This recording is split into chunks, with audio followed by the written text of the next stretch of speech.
C'est donc aujourd'hui la journée mondiale de lutte contre le cancer de l'enfant. À Tours, le CHRU vient d'inaugurer un incubateur en hypoxie, un appareil qui permet de recréer les conditions du corps de l'enfant pour mieux comprendre les leucémies et les combattre. 40 000 € ont été déboursés pour ce nouvel équipement. On va écouter les explications du professeur Olivier Hérault. Il est chef de service hématologie biologique au CHRU de Tours. On l'écoute. À côté de nous, on a une station d'hypoxie qui est un incubateur qui permet de reproduire les conditions de la moelle osseuse avec une très faible concentration en oxygène pour les recherches que nous menons à Tours en oncologie pédiatrique sur les leucémies de l'enfant. Dans une moelle osseuse, vous avez les cellules leucémiques qui prolifèrent et tout autour, il y a beaucoup de cellules, beaucoup d'autres types cellulaires qui vont contrôler le fonctionnement de cette leucémie et notamment induire des mécanismes de résistance et de rechute. Donc la compréhension des cellules qui sont autour, ce micro-environnement, est essentielle pour identifier de nouvelles cibles thérapeutiques complémentaires des traitements classiquement utilisés et donc essayer d'améliorer la prise en charge thérapeutique de ces enfants. Voilà pour ces explications. Alors, il faut le savoir, 50 à 70 nouveaux jeunes patients sont pris en charge chaque année par l'unité spécialisée de l'hôpital de Tours. Et pour certains, il est possible d'être hospitalisé à domicile. Des infirmières viennent directement dans les familles. À Semblançay, près de Tours, Perrine Roguet, Philippe Tanger. Bonjour Maëlys.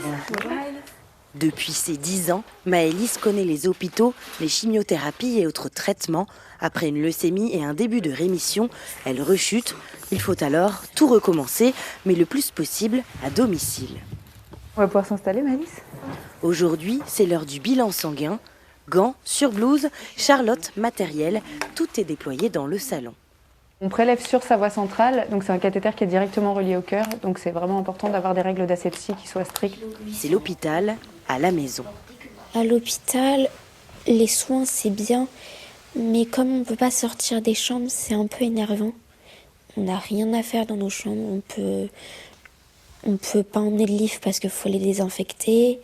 Les affaires, c'est pareil, il faut tout désinfecter, donc c'est un peu énervant. À la maison, on est plus tranquille, on peut sortir, on peut faire des balades, on peut voir ses amis. Avant une sortie ou après les cours, les visites des infirmières puéricultrices font aussi partie de son quotidien.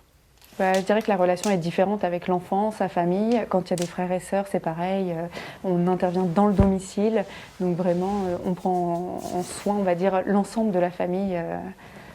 Que ce soit, c'est ça, les frères et sœurs, l'enfant, les parents, quand il y a des tontons tatas, on peut répondre aux questions.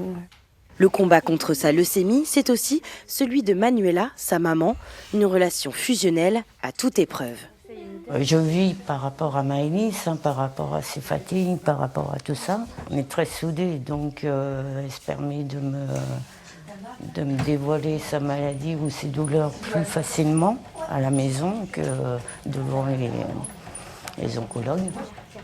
Les traitements nécessitent parfois d'être présent 24 heures sur 24 auprès de Maëlys. Aujourd'hui, 4 cancers sur 5 sont guéris chez les enfants.